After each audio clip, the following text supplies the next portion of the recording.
Wait a minute, Doc. Are you telling me you built a time machine? What, of a DeLorean? The way I see it, if you're gonna build a time machine into a car, why not do it with some style?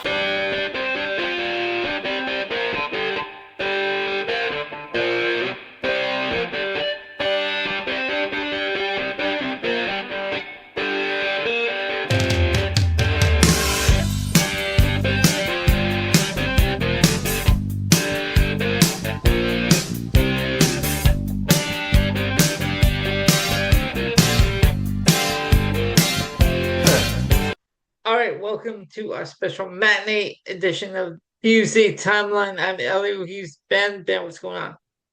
First of all, you messaged me, and what are you doing? You're waking up at 12 p.m. What's going on?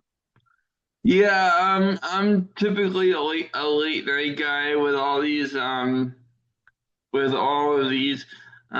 shows that I have to watch for this podcast. But I've always been a night owl. It's just ever since I was like single digits, I've always been a night owl. So unless I have like a workout or something like that, or a reason to get up early, I don't have an issue getting up early. It's just on this particular occasion, I forgot to set my alarm. And then I woke up at like 10 minutes before I messaged you, and I'm like, I just need a little bit more time to wake up. I used to be like that AC/DC song, The Night Prowler. I used to walk through the house at night because I'd forget to set the timer for WCW, so I'd wake up at like 11:50 p.m. Everyone's asleep, and I'd try to be quiet and creep through the house and set the timer without making noise. Yeah, well, it's kind of hard. Like, you can't be in a wheelchair and creep through the house without making noise. It's kind of impossible. Because every time, like, let's say I stop somewhere, like in front of the fridge to get a snack or something. Every time you stop, the joystick clicks. Oh. So it's like, oh shit. Well, I'm not hiding from anybody, so it's fine. See, you've got a combination of a wheelchair and the Atari 2600. Exactly. Yeah. All right, so we are continuing our look at WWF USW. This is going to be part 5. Shit, Ben, I feel like we've been here forever, but we have. If they would stop, calm down, slow down with these pay-per-views, you know. But they're not gonna do that because we have, this is only our first show out of 2 for the day.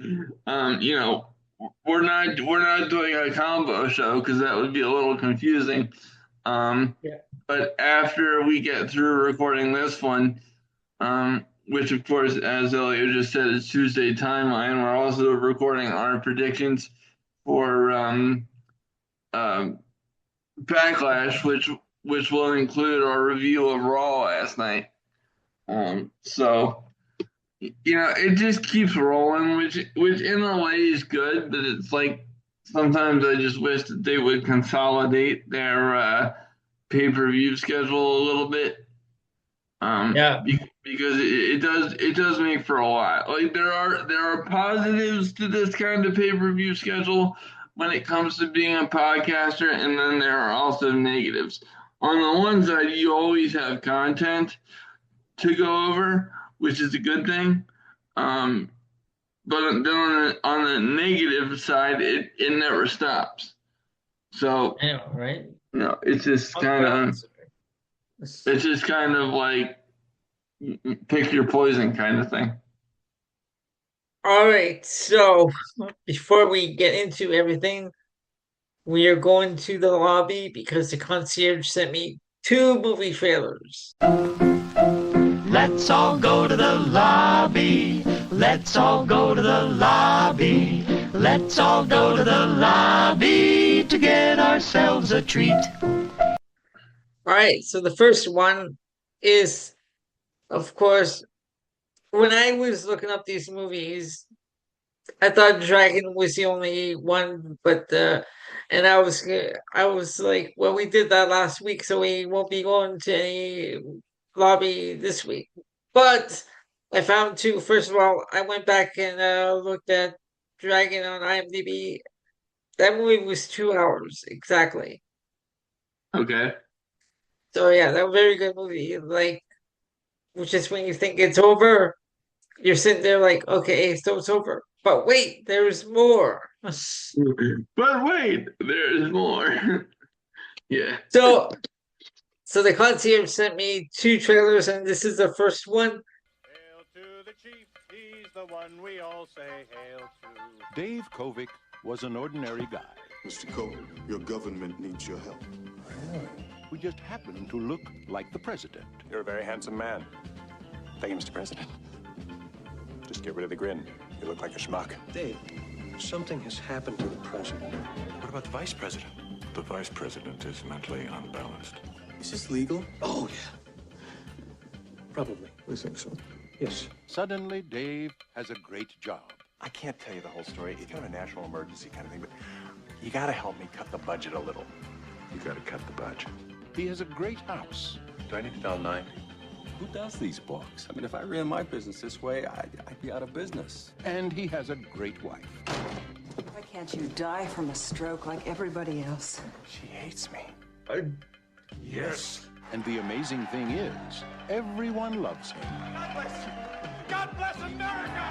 President Mitchell lately, huh? Has this guy been having too many Happy Meals for lunch or what? Kevin Kline, the Academy Award-winning star of A Fish Called Wanda. I once caught a fish this big. Sigourney Weaver, I'm talking to you. Will you please turn around? You know, if you want to be the same old selfish... from Ivan Reitman, the director of Ghostbusters, Twins, and Kindergarten Cop. Before we get started, a couple things I'd like to go over in the budget. Mr. President, Yes? I'm gonna kill him. You can't kill a president. He's not a president. He's an ordinary person. I can kill an ordinary person. In a country where anybody can become president. Anybody just did. Kevin Kline, Sigourney Weaver, You make a nice president, Dave Kovic. Dave. Okay, let's get back to work. False alarm, I'm fine, everything's fine. Okay, I must have missed that movie when it came out. Yeah, But- I don't know. That doesn't look like a movie I'd want to watch. no, it doesn't seem like it's my cup of tea. No, like I heard about it, and I think they even played it on the plane one year when I went to Italy. I think it was I think it was 94. Yeah. Although, in all fairness, anything Sigourney Weaver, I'll give a shot to. So you saw Alien. Yeah. Alien. And then there's I don't know. I think there's a whole bunch of Alien movies now. Yeah, and like my brother was always really into those. So every time there's a new one, you know, and he just turned 40, but every time there's a new one, he's like, "Dad, you want to go see this?" And I'm just, you know, I'm not scared of them the way that I was when I was younger, but like they're just kind of weird to me. How about Predator? It's the exact same thing. That was a weird movie. You know what? I've never seen Predator, but I don't think I want it because I saw pictures and the aliens just creep me out. Well, and there are numerous predators, just like there's aliens. I think there's a few less Predator sequels, but Yeah, like there's Predator, Alien versus Predator, and what else? Like for instance, Predator 2 okay. has Jesse Ventura in it.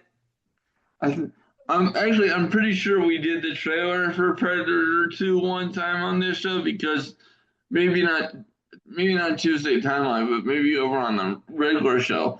Because it had Jesse Ventura in it as one of Schwarzenegger's underlings. So, but either way, they've just never been my thing. No, so that was Dave. The second one I will play when we go into our first commercial. But for right now, Ben, Yeah. let's get into WWF versus USWA Part 5. All right, here we go. Ben, what do we have first? So, first up, we have Chapter 40. Papa Shango wins the unified title from Lawler. Ben, can you imagine Papa Shango was champion? No, it just because it strikes me as a gimmick that doesn't need a championship. And if he did win one, as obviously he did here, it would come off as hokey. So I'm kind of interested to see if this fell into that category or not. Here we go.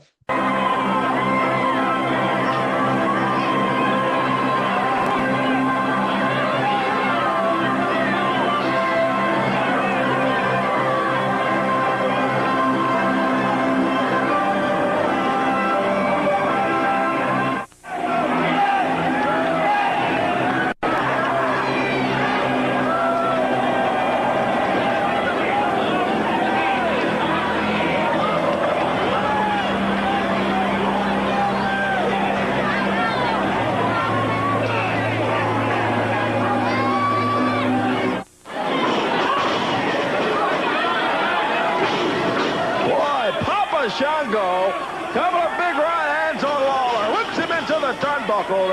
Papa Shango goes in after the king and misses. Lawler comes out. He's down away on Papa Shango.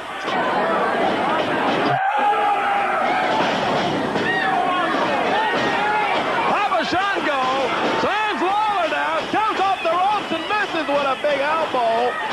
King gets on his feet. And boy, he goes to work on Papa Shango. Tangles up with Jerry. Oh, he nailed Lawler right in the midsection. Goes to work on the king. Takes him over. Comes Papa Shango with whatever in the world is that stuff he carried. He swings it up the roller with disqualification. Exactly. Away on Lawler. Whips him into the rope. Oh, boy.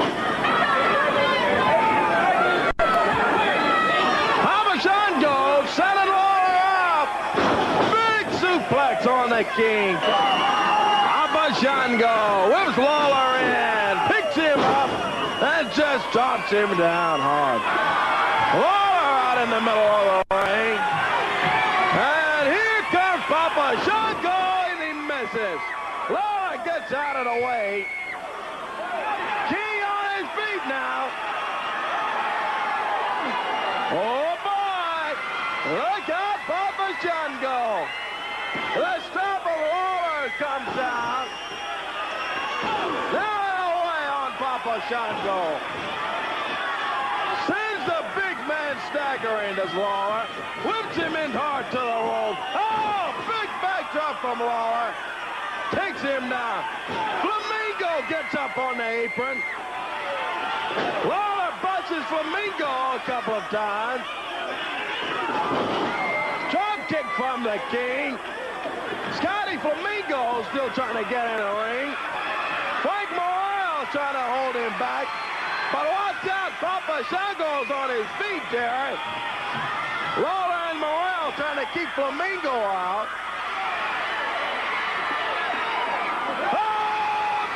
Of course. Papa Shango goes in after Lawler. The king just politely lit him out with a big ball of fire. What Papa Shango, though, King? He's got that skull. What? Brings fire in out of that skull over there he's got. I guess they're no-selling the fireball to the face. I was going to say, I'm like, just stood there like nothing happened. 1, 2, 3, and we've got a new unified. That was so weird. That was That was nearly as lame as Hogan trying to do it to Warrior. Okay, Ben, hold on. First of all, that was very weird. What? First of all, that should have been disqualification when he hit him with that whatever it was that he carries to the ring. Yes, like a voodoo kind of thing. That should have been disqualification. I don't know what Frank Morel was doing. Well, apparently the rules are very loose in this era of professional wrestling, but then again, the rules are loose when it comes to AEW, so I don't know. But nonetheless, well, one thing that I found funny was immediately, in this clip, Papa Shango's face paint started coming off. Yep. So that was kind of funny. And well, that would have been the same thing with Ultimate Warrior during his matches. Well, yeah, and Sting too. I mean, it happens, but it's just with Papa Shango. Of course, this only being a 2-minute clip. You don't know at which point in the match it started happening, but within the confines of this clip, it happened pretty much instantly. So I guess it made it more comical. But anyway, Papa Shango winning a title just doesn't seem right. Right. I don't know. I mean, any title, it seems weird. The Godfather, yeah, I can see him winning a title, but Papa Shango, what? Yeah, because like his whole gimmick, I guess. If the referee saw it doing any of that with the voodoo kind of crap, wouldn't that be a disqualification? And certainly hitting him with what seems to be a voodoo doll of some sort. And then he hit him with that skull. But the stupidest part of all of this is Papa Shango no-selling the fireball to the face. Yeah. Which, I guess makes sense within the gimmick of Papa Shango, because he's like supernatural or something. But then again, why do the fireball to the face if that's what's going to happen? So, I don't know. The first clip of today's offering was underwhelming. Okay. Let's move on to chapter 41. And that is Spaceman Frank Hickey returns at 78 years old. I've never heard of this guy. I'm so well explained. I'm gonna go look this up. Dave Brown, we need to get every mouth over here shut. We need to have every mouth shut for just a few minutes. Ben, shut your mouth. And keep yours shut also. Now, Dave, I know that I've come out here before. And I know I've told you some things maybe you didn't believe. Some things that might have been far-fetched. Well, Dave, I got something to tell you today that is going to shock you because it shocked me. Now, everybody just saw Coco Ware. Me and Coco Ware had a match. And before the match, I told Frank Morel, I warned you not to lay your hands on me. And I guess you're so old and hard of hearing you didn't understand me because he laid his hands on me. And Frank Morel, I'm sick of it. You hear me? I am sick of it. So this week, I challenged Coco Ware and Frank Morel to a match. And you know what? You know what, Dave Brown? They accepted.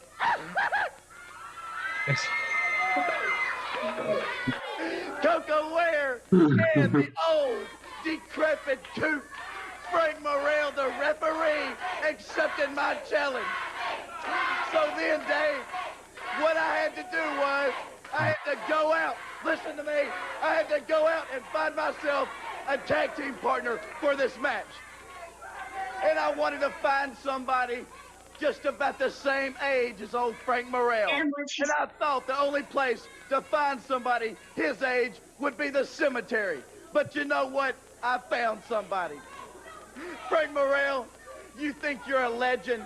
You know everybody's having these reunion of legends here. All these reunions of legends.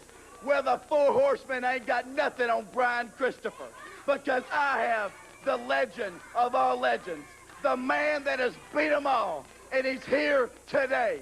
I'm about to bring him out here. The man that's going to do you in, Frank Morrell. Here he is.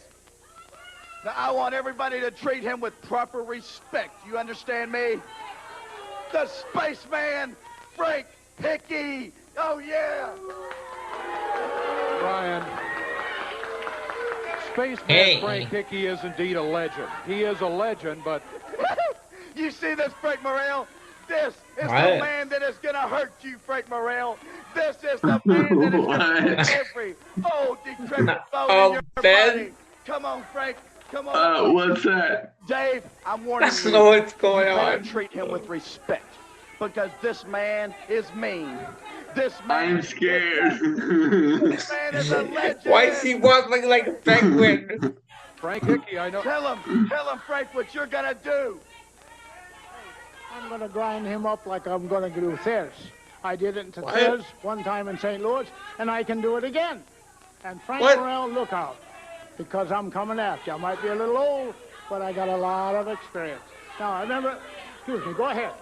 Well, I was just going to say you're a legend. There's no doubt about it. And I know you wrestled Lou Thesz.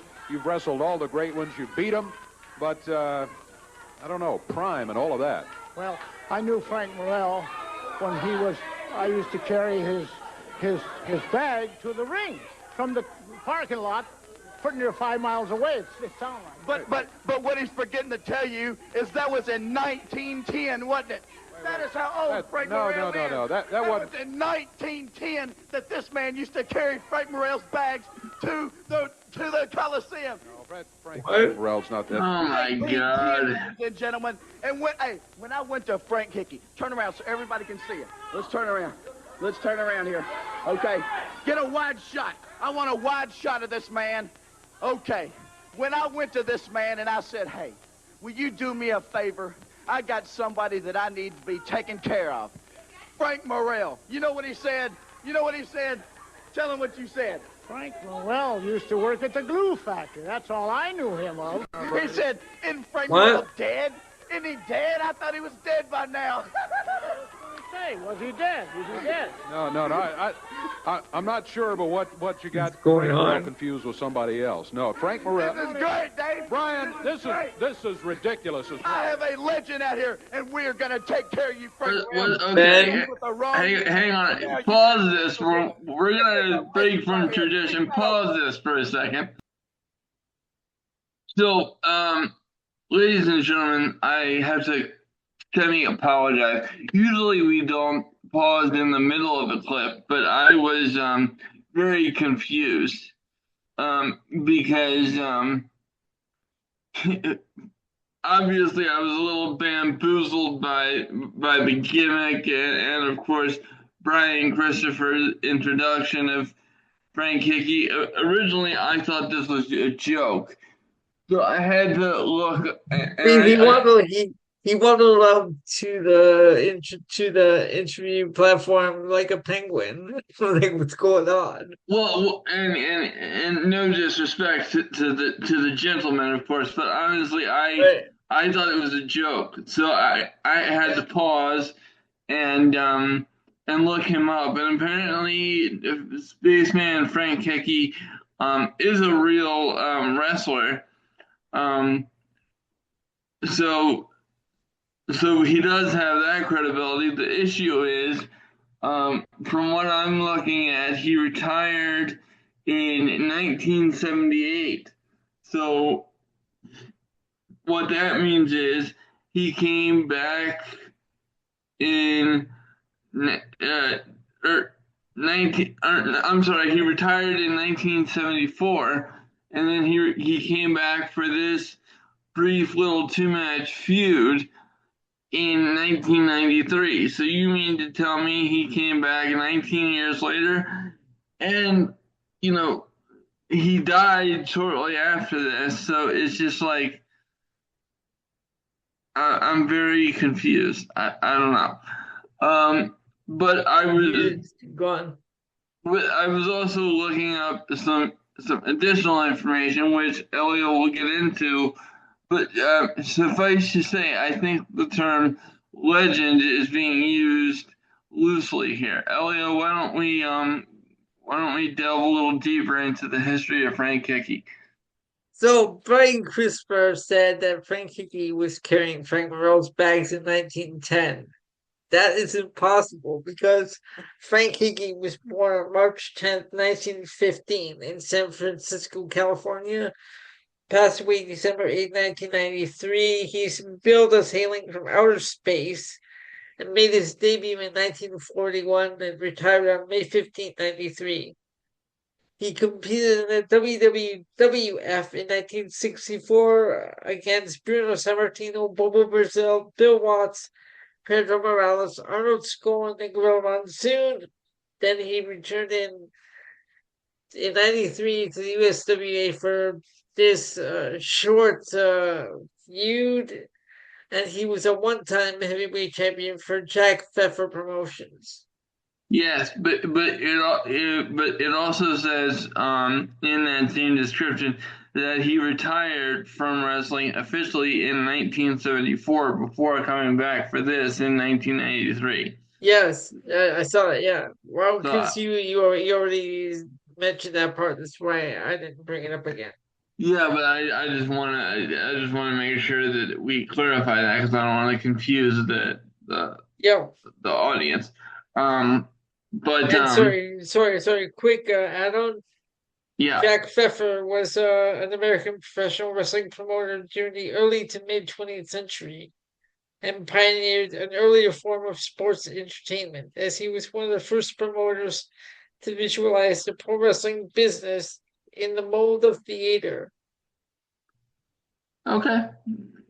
Well, that helps because I had never heard of him, quite frankly. So, anyway, not to be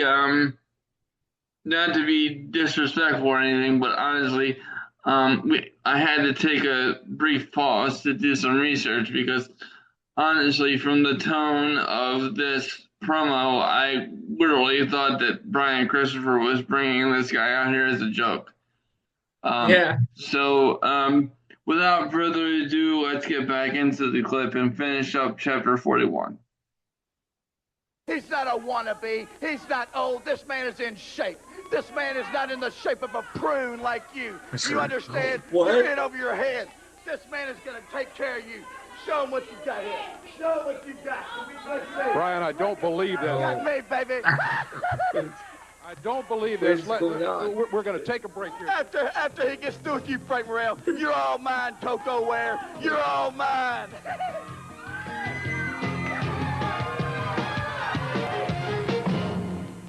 I'm having trouble believing what I'm looking at here. I tell you, it's really a thrill to meet a legend like Frank Hickey, but I don't really quite know how to react because I don't know the attitude Brian Christopher has about the whole thing. Let's get a word about the situation from Frank Morrell, as a matter of fact, who has Coco Ware with him. Here we go. I'm sure you saw the interview and all that with Christopher. You know, Dave, I've seen it all now. Brian Christopher, you'll go at anybody's expense to have your fun, won't you? This man that you had out here, I was back there, I heard what he said. I've known Frank Hickey ever since I've been in the business. Frank Hickey was a great man. Frank Hickey was in the Olympics, 36 Olympics. That's right, I believe it. Brian, you never even, there's no need you think about no Olympics. But what you did, you've let that little mouth of yours talk yourself into a match that you're going to remember as long as you live. What you did, you've talked yourself into a handicap match. All these fans know it. I'm not going to lay a hand on Hickey, or Coco's not. Mr. Hickey, I have all respect in the world for it. But Brian Christopher, I don't have one bit of respect for you. And when Coco and I get you in that ring, what we're going to do, when I get tired of beating on you a while, I'm going to give you to Coco, and he's going to beat on you a while. And I guarantee you this, that you remember this one match as long as you live. Go. Christopher, I want you to listen very carefully, because I'm telling you one thing, Brian Christopher, it's getting hot outside, and it's going to get hot inside. Because I'm going to turn the heat up just a little bit, Christopher. You think one time that we're going to touch Mr. Frank Hickey? No way, baby. Because I'm telling you right now, Christopher, I'm not through with you yet. And I guarantee you, Christopher, you're going to stop trying to make fools out of my fans and try to make fools out of Frank Hickey. Because, Dave Brown, I'm telling you, somebody got to stop Brian Christopher. And somebody got to stop him now, and I guarantee you, I'm going to stop him. Well, this is the... I'm going to tell you another thing. You think Frank Morrell is afraid of you? You think he's afraid of you? Well, Frank Morrell, you don't have to worry about a thing. Because when I kick his booty in, you can kick his booty in too. Don't let me tell you one thing. One time again, you're going to see what it is when a no man, myself, gets done whipping you. Go around and tell your friends then if you have any. I doubt if you got any friends. So you keep that smile, Christopher. You keep that smile and you keep smiling, because I guarantee you, one of these days you won't be smiling. You're going to be saying, oh, Coco, please, don't hit me no more. I'm sorry what I did. That's exactly what's going to happen to you, Brian Christopher. You are going to go down, and you're going to go down hard. Okay, so Ben. Yeah. Before we move on to the next clip, I have a little background on Frank Morrell. Now, I don't have all the information, but I do have. He did compete under numerous names in the ring. Billed at a height of 6'3", 266 from Memphis, Tennessee. Yeah, apparently, from what I'm looking at, he has quite an extensive history as a wrestler, which I didn't know. And he was two-time AWA Southern Tag Team Champion with Charlie Fulton, Phil Hickson, and Sonny King. A one-time NWA National Television Champion for Georgia Championship.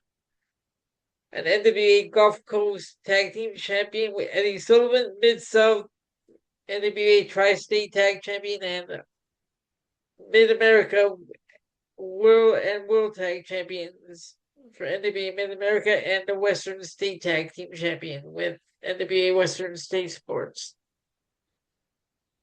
Yeah, damn. So, he certainly seems to have more of a history than Frank Morrell, but no, than Frank Hickey. Than Frank Hickey, I'm sorry. But yeah, I thought he was just a ref. So you learn something new every day, folks. Yeah. All right. So what do we have for our next clip? We have Scott Flamingo becomes Johnny Polo. I guess this is before he moved up to WWF as Johnny Polo. Here we go. I promised you a little bit earlier that might have somebody special here today. Well, here comes Scotty Flamingo leading the way. He has the unified belt in hand. And that's where he got the polo. Do you have him here or not? Let me tell you something, Dave Brown. I've got something to say to you and all my fans out there. I've been living a bit of a lie lately, for the last couple of years, in fact. You know, I told all these people my name was Scotty Flamingo, and actually it isn't. You see, I'm from a very wealthy family, and my parents, sent me to the finest schools, the finest military academies as a child. When I was 16, they bought me a Corvette for my birthday, brand new. They sent me to Harvard University to get my education, and they wanted me to go to law school. But I said, no, I want to be a professional wrestler. So they said, well, what we'll do then is we'll buy you your own wrestling company, and we'll let you be the big star. But I said, no, I want to do this on my own. I want to prove to myself that I can stand on my own confused and do it all by myself, without cheating, without their money, without breaking rules or anything like that. I was going to prove to everyone that I could do it all by myself. After the events Monday night, I feel I have accomplished that. Without cheating, without doing any of that sort of nonsense, I was able to accomplish my goals. You see, Monday night, well, actually, 2 weeks ago, Sensational Sherry, the beautiful, sweet, fragile lady that she is, was out here. And then Monday night, 2 Monday nights ago, Jerry the King Lawler took her and pile drove her. And he tried to snap her neck. And he's a degenerate. I mean, what kind of man would do that, Dave Brown? He's just a degenerate. So she hired Papa Shango to come out and exact retribution. But she wanted to stack the deck. So what she did was, she hired Scotty Flamingo to come out and manage him. And what I did was, I managed him to a victory, to the world heavyweight title. And now I'm ready to announce to all my true name. My true birth name is Johnny Polo of the Palm Beach Polos. And now... Do you have Papa Shango here or not? I got Papa Shango. Bring him out. And here he comes. Nah! Look at him. Oh my God. Okay. I feel like this is going off the rails a little bit. I'll say so. I will say some of these promos are more entertaining than the matches. Well, but to be honest with you, I'm not sure if that's true because as part of the series, we're only seeing clips of the matches as part of the clips we've been watching. Yeah. I'm saying out of the promos, so the promos are having like somewhat entertaining. But I'm really glad that he became famous as Raven and not Johnny Polo because oh my God, he has a riding crop in his hand, folks. What is this? The Kentucky Derby that took place on Saturday? What the heck is going on? Ben, he comes from a rich family from the Polos in Palm Beach, Florida. From the Palm Beach Polos. The Palm Beach Polos, sir. Come on. Oh, you know, that's okay. What is he gonna say? He's from the Scotty Flamingo from the Flamingos of Florida. I don't know, but moving on. I don't know what else to say there, but chapter 43, Johnny Polo introduces Papa Shango versus Jerry Lawler. All right, here we go. Polo of the Palm Beach Polos. And now... Do you have Papa Shango here or not? I got Papa Shango. Bring him out. And here he comes. Nah! Look at him. Look at him. There he is, Papa Shango. Look at him. Jerry, the King Lawler. It seems that you are no longer the king. You see, Jerry Lawler, I, Papa Shango, took you down. 1, 2, 3. It was a very easy task. Ha ha! But you know, Jerry, I'm a very busy man. I have bookings all over this world. I have to wrestle everyone in the WWF. But it seems that you have not had enough.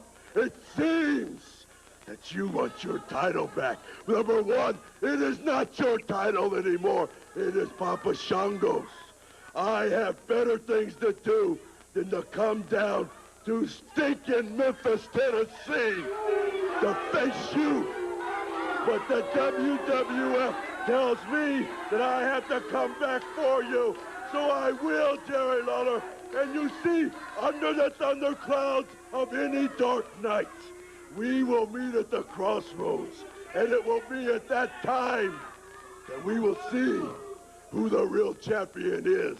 You see, Jerry Lawler, once I enter your mind, I control your body. Beware, Jerry Lawler. Beware of the power of voodoo. Beware, Jerry Lawler. Beware of the power of Papa Shango. Papa Shango with Scotty Flamingo. He'll be going against Lawler with a unified world title at stake Monday night. We'll be right back. Okay, can we just pause that ever so briefly? because apparently he's going to shift into another thing before the clip ends. Elio, at the risk of sounding very confused again, do you have a theory as to why Johnny Polo is out there acting as a manager in this segment for Papa Shango? At this point, he is a manager. Because when Papa Shango? In this storyline, I guess in this storyline he is, because outside of here, this story, he's the manager for the Quebecers in the WWF at this time. Well, Jesus! Somebody's got to explain to me that combination of Papa Shango and Johnny Polo, because I'm not. I have no idea what. It's a very odd pairing. And I'm sorry, did he call Cincy Hoshiri a fragile lady? What? I don't think she was ever very fragile. Okay, here we go. Moving on. Vince, this has been a very weird episode of Cheesy Job Light, and it's not us. It's the storyline and the clips that we're watching. Yeah, this is the weirdest. This is the weirdest episode of Tuesday Timeline so far. I feel like we're under the influence of Papa Shango out here. Right. He said, "I'm going to screw with the guys at the PC Progression Wrestling Podcast. I'm going to put a spell on them." Well, he's succeeding. Let's put it out. Here we go.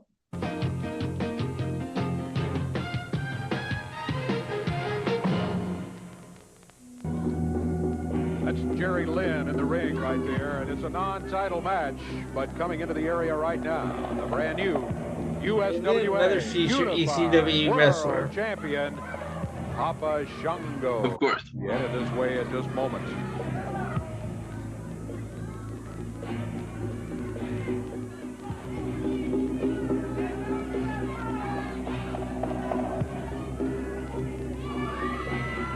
There's Scotty Flamingo leading the way.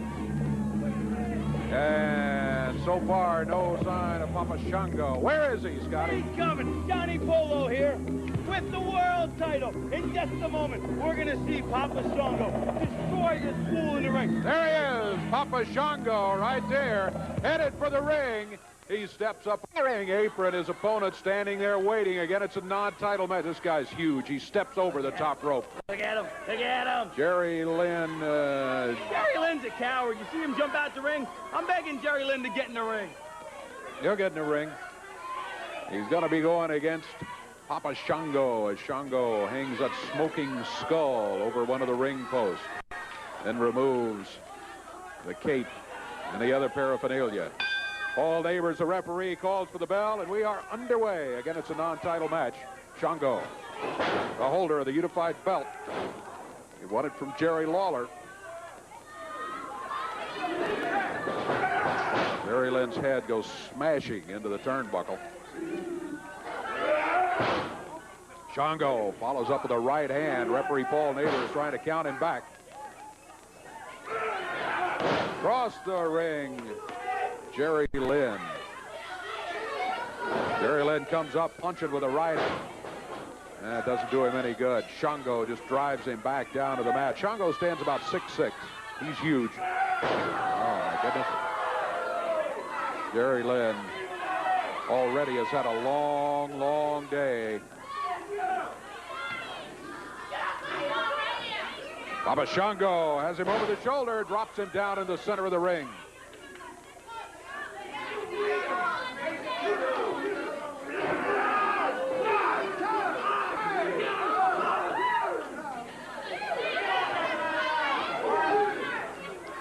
Shango with a big boot across the back.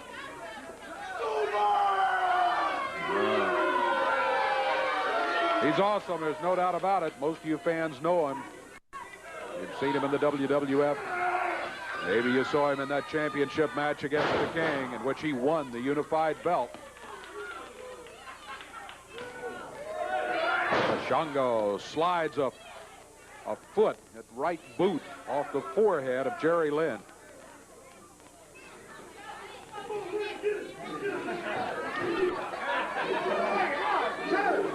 Shango choking him with the top rope.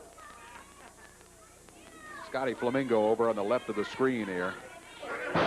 He's holding the unified belt while Shango has this match here today.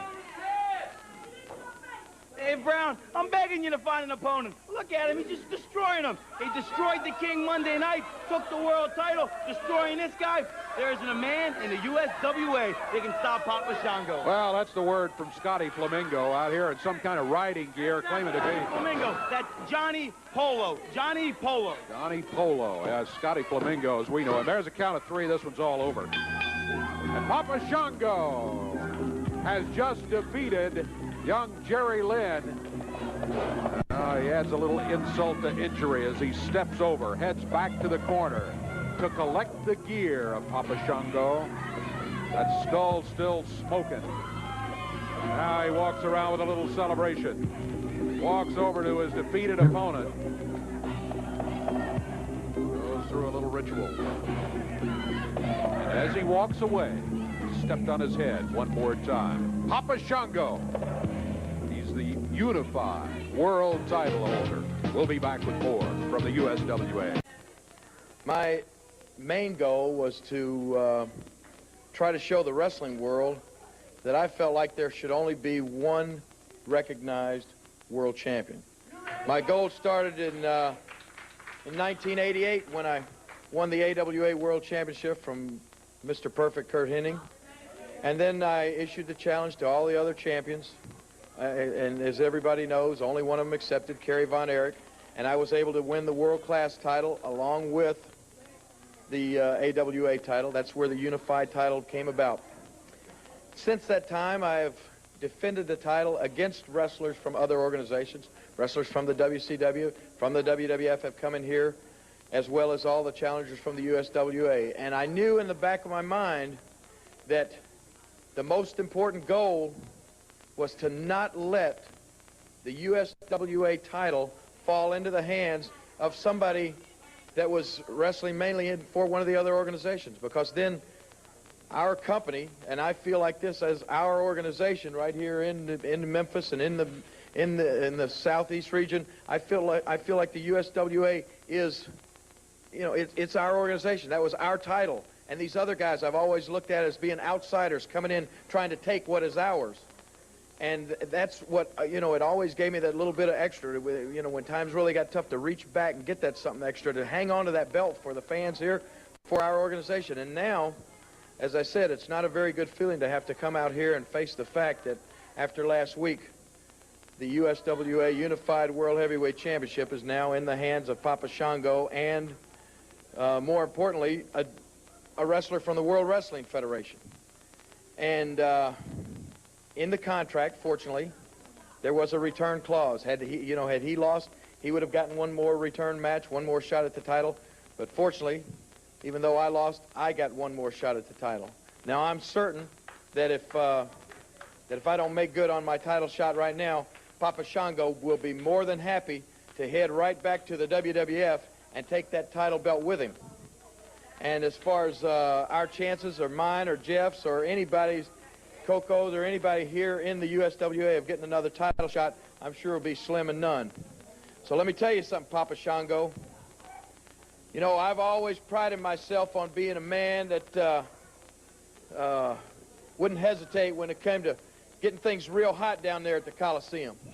And I found out last week that Papa Shango may be impervious to fire. It may not affect him like it does everybody else. And I also found out that Papa Shango and that skull of his had a few surprises. Well, Papa Shango, I think that I know all your surprises now. I think I know what to expect out of you now, Papa Shango. Yeah, you're about 6'6", you weigh over 300 pounds, and you're a big, fierce man. But I'm going to tell you something. You may be bigger than me, you may weigh more than me, you may be taller than me, but you are not bigger than me and all of these wrestling fans of the USWA put together. You do not weigh more than me and all of these wrestling fans put together. And Monday night at the Mid-South Coliseum, Papa Shango, you are not going to be just facing Jerry the King Lawler. You are going to be facing me and all of these wrestling fans out here. And I think that together, Papa Shango, we got your number. So bring yourself, bring your smoking skull, bring all of your voodoo, because you're going to need it all when you go against me and all of Memphis, Tennessee right here at the Coliseum Monday night. I want my belt back, and with all the help of these people, I'm going to take it back Monday. So be there, Papa. The Kings got the rematch coming up this week at the Mid-South Coliseum. Another match. Interesting. I like this Jerry Lawler. Yes, to this point, now this is no disrespect at any point to Jerry Lawler, because I've always appreciated the different variations of Jerry Lawler. Obviously I know him the best, sitting at the desk with Jim Ross, and that's how I was introduced to him. Right. But to see this version of him, this is really cool. And the more serious version of Jerry Lawler versus the comedic,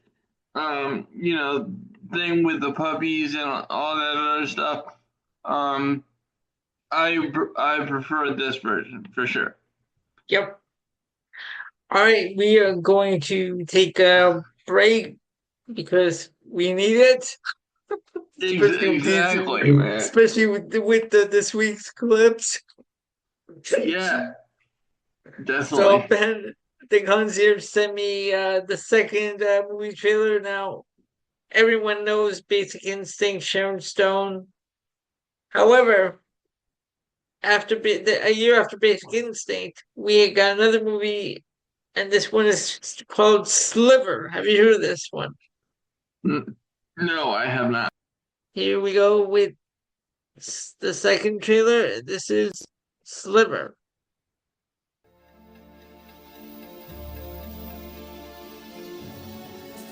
Central air conditioning, absolutely terrific picture. I love the view. Carly Norris knew what she wanted. I'll take the apartment. A prestigious address. So you're moving in today. Welcome to 113. You'll like it here. I will, thank you. Oh! They're doing it! An incredible view. Oh. Let me see. Would you look at her? She's a voyeur. She can't get her out. But from the moment she moved in, I don't have anything to wear. Where would I send you? someone was watching. You can tell me your secrets. What secrets do I have? I'd never tell. Someone was waiting. You just really look like someone. It's really strange is she was in 20B as well. When did she move? Well, she didn't. She jumped out the window. Someone who knows her fantasies. I don't want to get hurt. I could never hurt you. And sees her every move. The guy in 23B, apparently he fell in the shower and broke his neck. 4 people died here in 2 years. What does that tell you? Do you live here? Did you know Mr. Hale? How long have you lived here? How do you feel about all these accidents? Friday, I need to talk to you about something. Friday, are you there? It's really important. Sharon Stone. William Baldwin. Would you just listen to me? I wouldn't kill anyone. Tom Berenger. Coming back here, isn't he? At 113 East 38th Street, You're making me do something I don't want to do. the view from the outside is nothing compared to the view inside. Sliver. Okay, I'd always heard of that movie, but I've never actually seen it. Yeah, I think I think, honestly, it looks a lot like Basic Instinct. It also looks a lot like that. Oh God, the movie is just, the title of the movie is escaping me, but it also looks a lot like that movie with Madonna, where the first scene is in the middle of having sex with the guy, she kills him.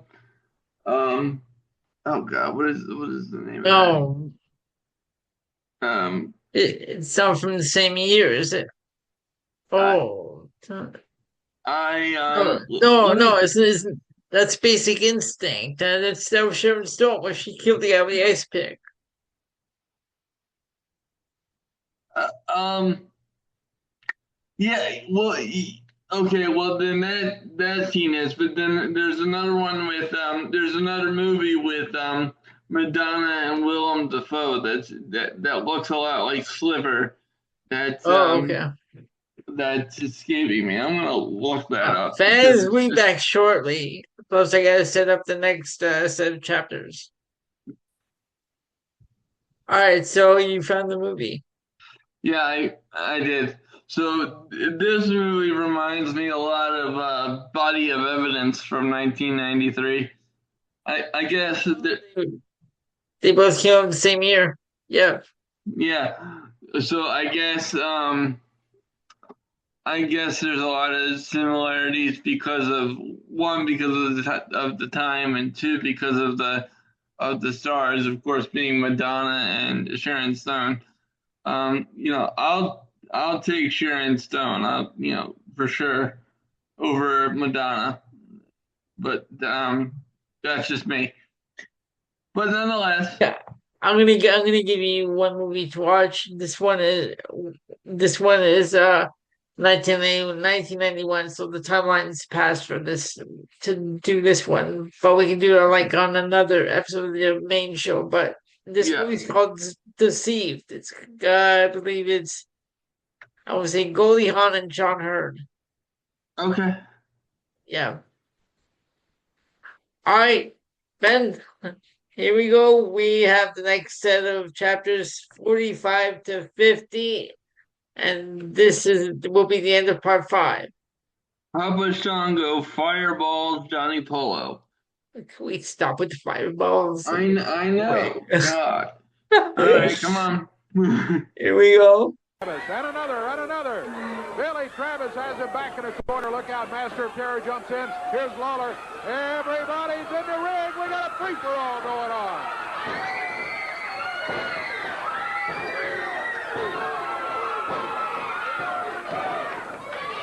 Now about half of them down on the floor. Lawler, Flamingo in the ring. Christopher being chased by one of the young stallions.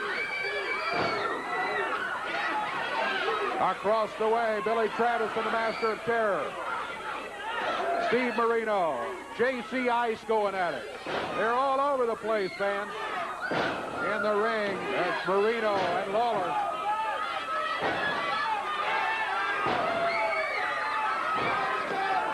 Well, you see what I mean about the difficulty in keeping it straight. Look out, here comes Papa Shango. Lawler being held by Flamingo. Shango jumps in. Wouldn't this be a disqualification of some sort? What is this? You would think.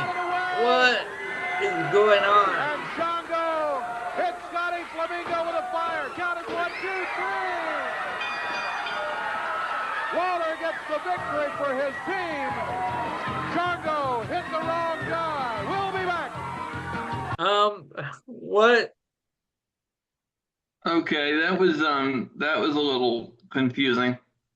And that was an exaggerated fireball, sir. That was more like a firecracker that you shoot off on Memorial Day. Exactly. Okay, so I wasn't the only one that caught that. Thank you. What are we doing? What are we doing bad? Well, I don't know. Jesus Christ. I have no idea. What's next? This is the day of weird combinations. First of all, you have Johnny Polo and Papa Shango, and now we have Papa Shango and Well Done tag team. What the hell is going on here? Okay. What's chapter 46? What do we got? Burt Prentice signs Papa Shango and Well Done. Here we go. Jeez. That he was out of here. Here's Steve Dahl and Rex King, but what are you doing here again? Like the song says, I'm so excited. Look at this. Ladies, get out the cold water because here they are. Two of the hottest men, not in the USWA, not in the wrestling business. Two of the hottest men in the whole world, and we're taking over. Now, I have a big announcement to make to any wrestlers watching this show. If you want to go to the WWF, I am the way to get there. Now that I manage the USWA Unified title holders, I manage Papa Shango, one of the biggest box office attractions in the WWF. I control things. I can make a call to Jack Tunney and get you a job tomorrow. Give me a call if you're worthy at all. I can have you headlining WrestleMania, SummerSlam, the Survivor Series, the Royal Rumble, and the King of the Ring, which Jerry Lawler isn't even in, so some king he is. Are you through with the commercial? Well, no. I have a bigger announcement than that. Because right now, I'm going to sign Simply Divine. The doll man and the sexiest man alive, Rex King, are going to sign. And now I'm going to manage the World Tag Team Champions and the Unified Champion. Give me a pin, Give me a Give me a pin. I read it. Burt Prentice has done it again. It's a signature. Well, they're signed up. May I see that? Look here. Well, by golly, it is. Standard contract. Yeah, ready to go. Well, you've done it. You've signed them. Call me, ladies and gentlemen. If you, lady wrestler, man wrestler, midget wrestler, I can get you in the WWF tomorrow. I have the connections. Look at this team. Well, okay. They're the world champions. I want to talk to them, as a matter of fact. I want to talk Can to them they stop gyrating $1,000 for the winning team. Great wrestlers in I it. wanted to talk just about this, baby. Like this. 10,000 big ones, baby. We're going to make a very large deposit in the bank come Tuesday morning. And whoever's in the ring with us, they're just going to be sorry they ever seen Simply Divine. Well, I don't know if you've seen the list of everybody that's going to be here. Battle Bowl 93, 9 teams, 18 of the greatest wrestlers anywhere around. Listen, baby, you're looking at the cream of the crop right here. And we just hope today in the ring that we've got somebody like. Why is he trying to look like Shawn Michaels? Jerry Lawler. I know. The Harlem Nights, the Moondogs. It don't matter, because the bottom line is this.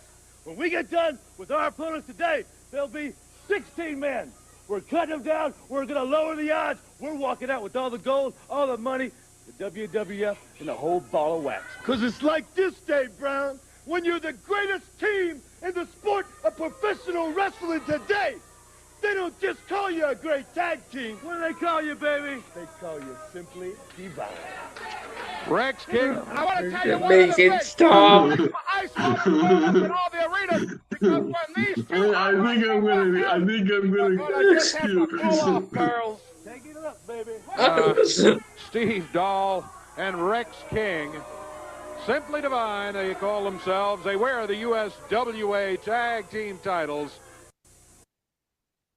Ben, Yeah. I have to say, I'm sorry.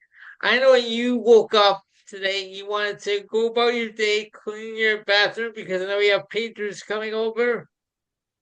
Yeah. And I just messed up, and I just turned your whole day upside down.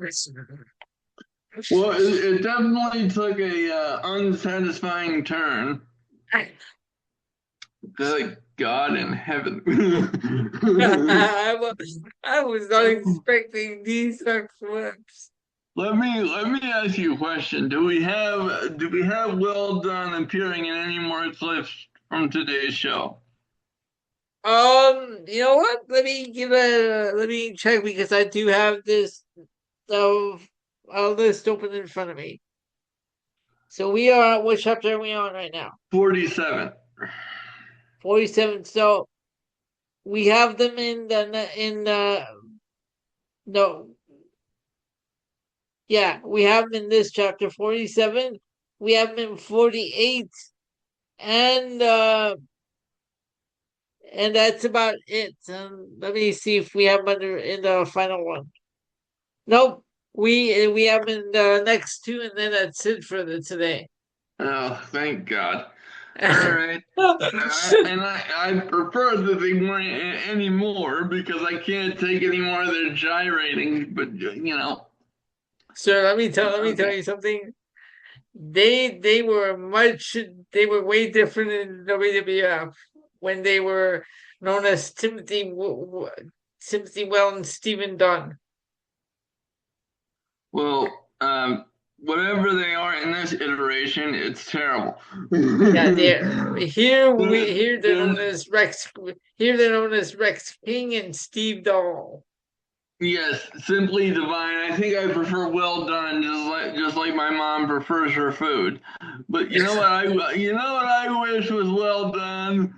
This storyline and this collection of clips, because you know up until this show today, you know they were somewhat linear. I could kind of follow what was going on, and today I'm just kind of lost. That's why I spared you the 1996 version of WWF versus USWA because they were all over the place. Yes, and just for clarification, I may be lost, but I don't want Simply Divine to find me ever. So what do we have here? But moving on, Coco Ware and Jerry Lawler seek revenge on Rex King and Steve Dahl. Yes. All right. I went to check on Coco, and the King says, yeah, we're going to come out. He's okay, I think. I want to say something to you, Bert Prentice and Simply Divine. If you're back there looking at your monitors, I'm sure you see right now, you didn't get the job done. You didn't get accomplished what you needed to get accomplished. You three jerks came out here, and you tried to do a little more than just hurt somebody.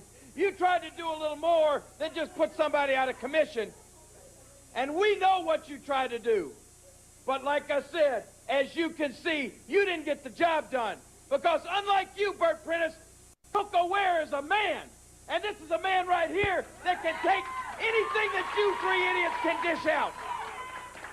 Now get ready, because Simply Divine, you think you came out here and signed a contract with Bert Prentice for him to manage you, but as far as we're concerned, you signed your death warrant, boy, because we have some bad in store for you. And Bert Prentice, you say you just came from Hawaii? Well, you know what they have down in Hawaii? They have big luau's. That's when they have the big feast. Everybody gathers around, and they get a big, fat roasting pig, and they stick an apple in its mouth, and they roast it. Well, Bert Prentice, Monday night, I got the apple, pal. I'm going to stick it in your big, fat mouth, and we're going to roast you like the pig that you are. Okay, stop. The King with Coco, and Coco will be looking for a Monday night, too. You know what, Dave? Prentice, you should have did me in when you had your chance. You should have did me in because you didn't do me in, baby. I'm back. And nobody puts a strap around my neck because them damn days is over with. I'll tell you now, Prentice, you done stirred up the Birdman. And I tell you what, you bring in the damn body you want to bring because I'm going to beat the hell out of I don't care. So I know you're upset like that, King. Because he don't choke me, baby. Nobody use a belt on me. Nobody. Monday night. That's when to get him, Coco. Monday night. I know you're upset, Coco. What is going on? I'm just kind of weirded out. So I'm also And kind of I'm sorry, but that last clip, the title didn't fit the video. no. And the title on this next one doesn't either because on the title it says "Well done, attacks Coco Beware and Jerry Lawler," but here they're known as Simply Divine. So I think well, I'm going off of the way the videos were titled on YouTube. So no, I'm not saying it's your fault, but I think whoever labeled these because it wasn't Elio. We're referring to Simply Divine by their WWF name. So I think there's a little bit of a misnomer there, but so Ben, I'm gonna make you a bit uncomfortable here. Oh Christ. The full title here is "Well Done Attacks Coco Beware and Sherlock in Tiny Whities." Oh jeez. Elio, what did I do to you? Oh God. What? Coco. I don't know if I know the monitors have been acting up there, but have you heard that Prentice is now managing Papa Shango and all that sort of the WWF commercial he was doing here? That's the reason why I want to come out here to get the record set, straight here, because this Bert Prentice, he's not managing Papa Shango. Can you believe that? No, I sort of suspect that. In the WWF, you see, Dave, I wrestled in the WWF. Indeed. And you see, I see Vince McMahon, I see the president, Jack Tunney, and his name doesn't even exist in the WWF. Okay. And he's saying that he's managing Papa Shango.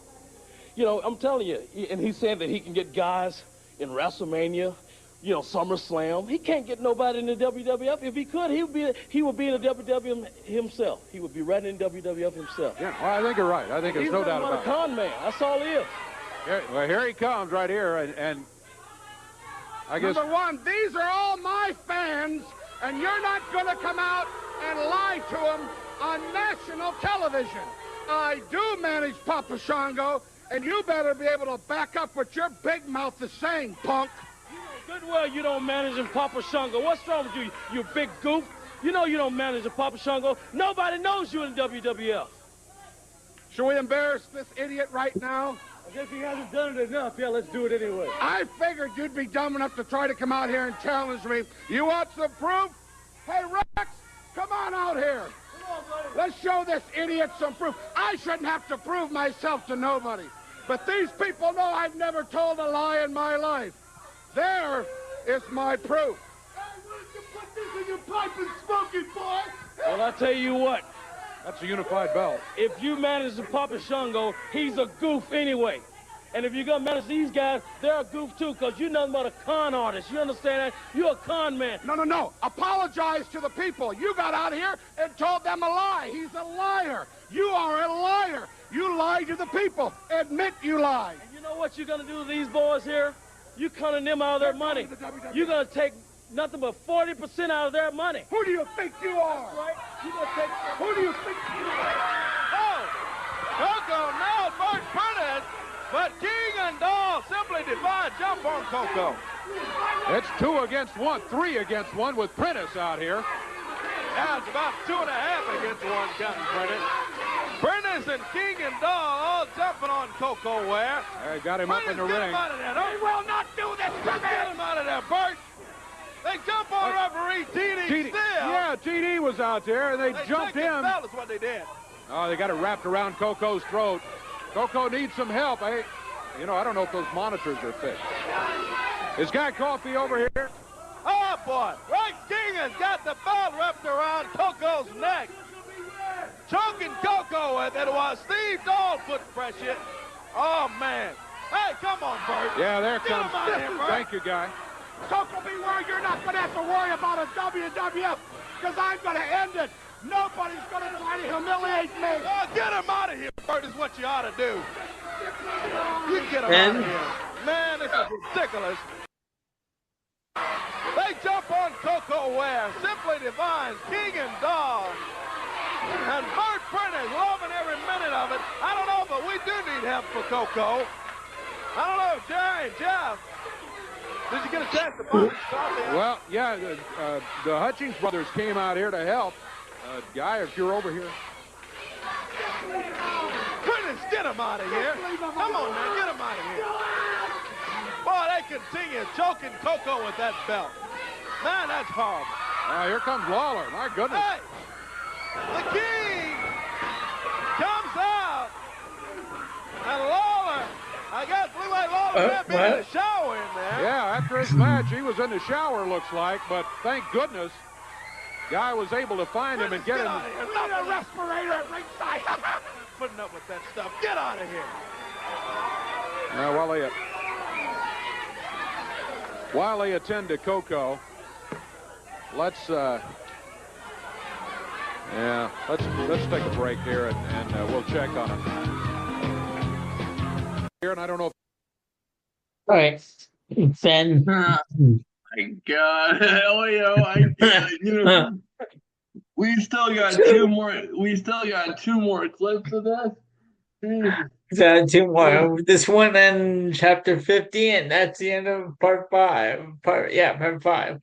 Good God! And then, how many more parts do we have after part 5? Like part 6 and 7? Okay. 2 more, and that's it. Yeah. All right. Yeah, because this is definitely the longest series in the history of Tuesday Timeline. And I'll tell you one thing: if it continues in the direction of today's antics, Jesus, thank God I have a Mountain Dew and pretzels at my immediate disposal. Good God. I think I would much rather watch Sliver than watch this. Right.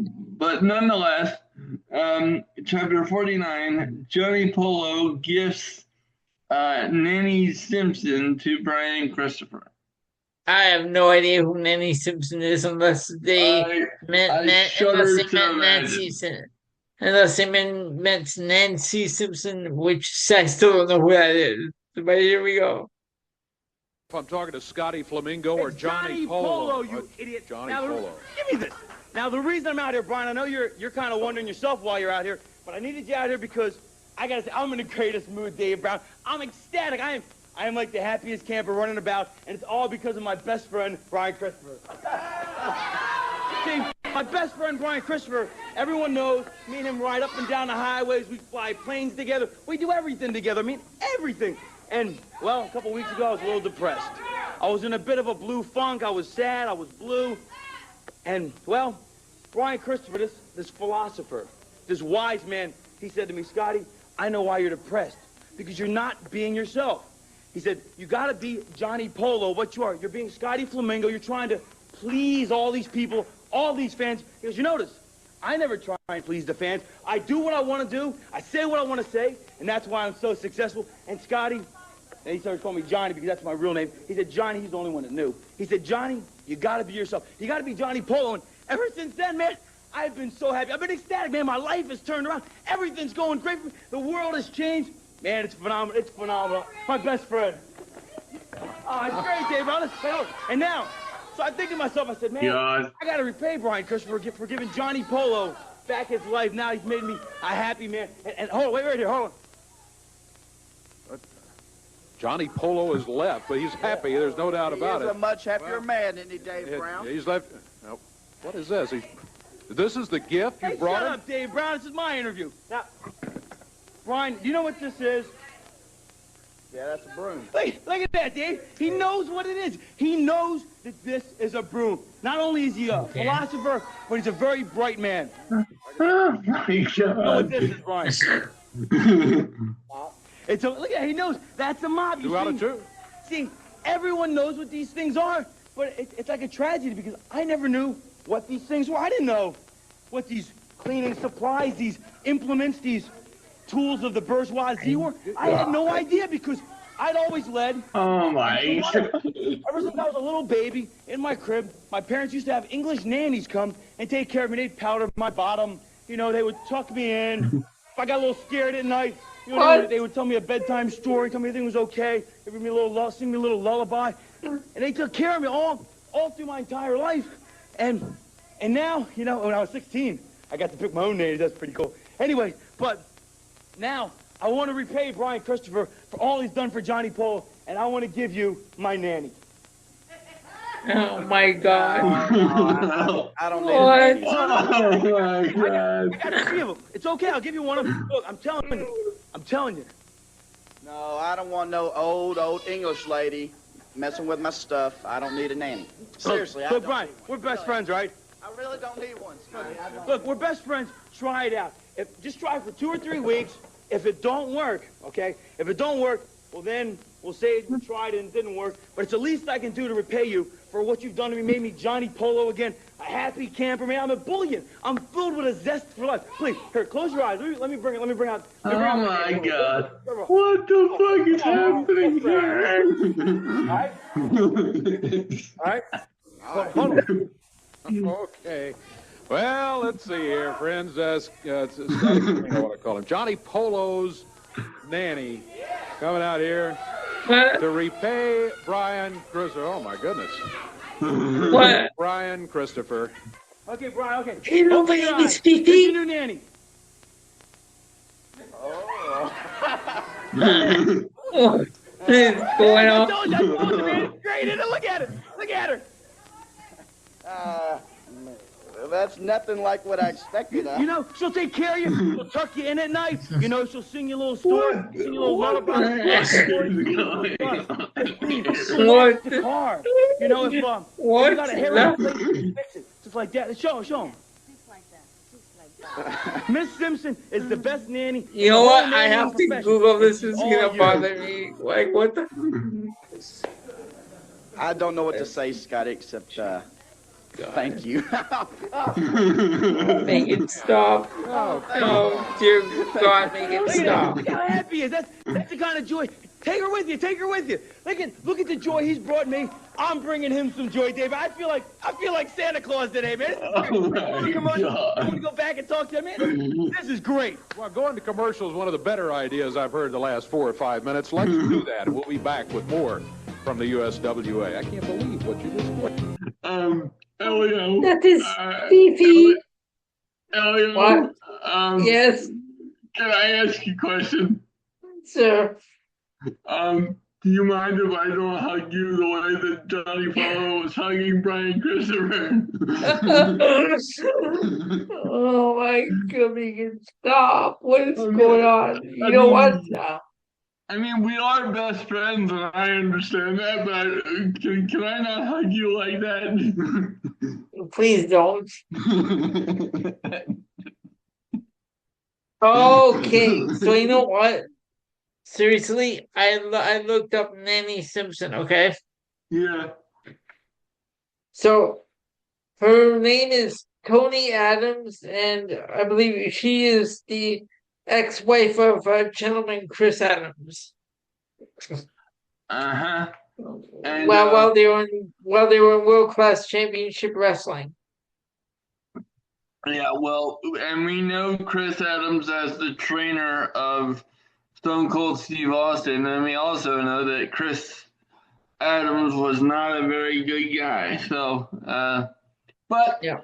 That has nothing to do with the research of Nanny Simpson. I'm sure she wasn't nearly as bad as him. So now we know who Nanny Simpson is. Terrible character, but still. Terrible gimmick, but very pretty lady. She did pass away. She was hospitalized in June of 2010 to an abscess in her abdomen, and hospitalized again in full cardiac arrest in late June, and passed away on June 24th at age 45. Oh, that's very sad. Yeah. Wow, and she was ranked number 14 in PWI's 100 Hottest Women in Wrestling in 2002. Well, and justifiably so, based on what I saw. But in all due respect, the most important thing now is to pay respect to the dead and not be an asshole. moving on.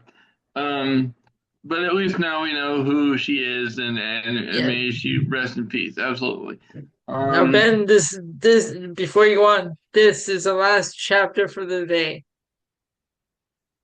God bless you, sir. And this is one of the situations where I would hug you to celebrate the end, but after what we saw with Brian Christopher and Johnny Polo, I really don't feel like hugging. Is that okay? That's fine. Please don't. Here we go. Okay, wait. What do we have for chapter 50? We have a wild brawl with Jeff Jarrett, Miss Texas, Nanny Simpson, and I can't see the rest of the title. Okay, no, you're right. That's the title. Wild Brawl with Jeff Jarrett, Miss Texas, and Nanny Simpson. So you're good. Okay. Look out! Miss Simpson here with a mop now. Miss Simpson got that mop on Jeff. Swings at the Jeff. Jarrett gets it from her. Goes over and grabs Miss Simpson now. Here's Eddie Marlin back out, though. Eddie Marlin has Miss Simpson in tow again. Brian Christopher, hey, get your hands off of him. Hey, Brian, get your hands off of him. Referee T.D. Steele's calling for the bell. Eddie Marlin's trying to help out Jeff Jarrett while Polo and Falk jump on him. Miss Simpson's got that bucket or whatever it's in there. I don't know. There she goes in the ring. Brian Christopher hanging on to Eddie Marlin. They've got Jeff double team. They've got him down. She's got something here. We've rung the bell, TD. It's over. Yeah, we got a disqualification when Johnny Polo hit the ring. Falk was disqualified. But meanwhile, what she's spraying in his face looks like some of that tire foam. Yeah. Here comes Jeff Gaylord, the Missouri Tiger, out to help Jeff Jarrett. Gaylord, jump on Polo and Falk. Lawrence out of the ring. Oh, Jeff Gaylord.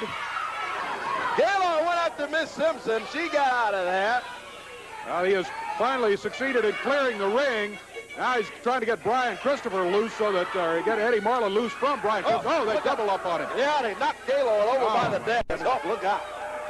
Boy, you talk about wild action. It's all over the studio today. There goes Miss Simpson again.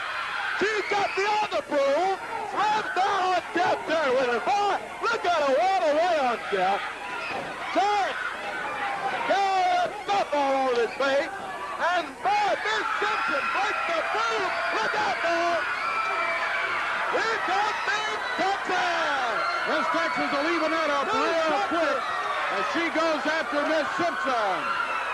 Look at that. Brian Christopher, look out, grabs Miss Texas. Oh, he hit her with a fist right in the face.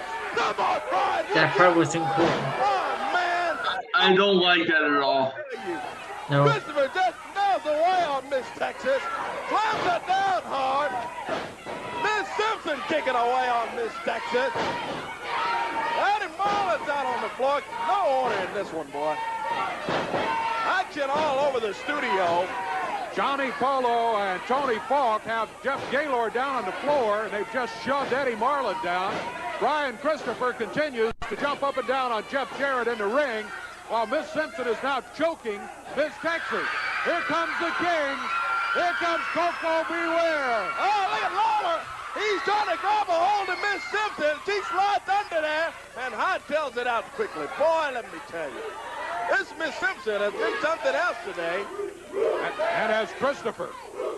Oh, we're going to sort it out, fans. I don't know how it can get more excited, but we'll find out when we return in just a moment. Why do they have to do that? Sorry? Why do they have to do that with the male on female violence? I know. I don't like that. I don't get that. I don't condone that at all. Yep. All right, Ben, that was the last clip. Absolutely, and thus ends a very, very weird trip into wrestling. wrestling history for us today. All right, man. Would you like a preview of the next set? Yes. So of course we're gonna have Jerry Lawler and Colby Webb versus Simply Divine. We're gonna have PG-13 is gonna make an appearance. There's gonna be a tournament, and we're gonna have an appearance from the Undertaker. Oh God! Don't put the Undertaker in this bullshit. Good God! All right. Well, ladies and gentlemen, I think we're going to use this opportunity to sign off for part one of today's festivities, and just like Elio has his signature behind him, that is a very fancy signature. That is my signature right there. I perfected that in school. That is very fancy indeed. So just like Elio signed off on his own background, we will sign off on this particular edition of Tuesday Timeline. Roads? Well, we're going, we don't need roads.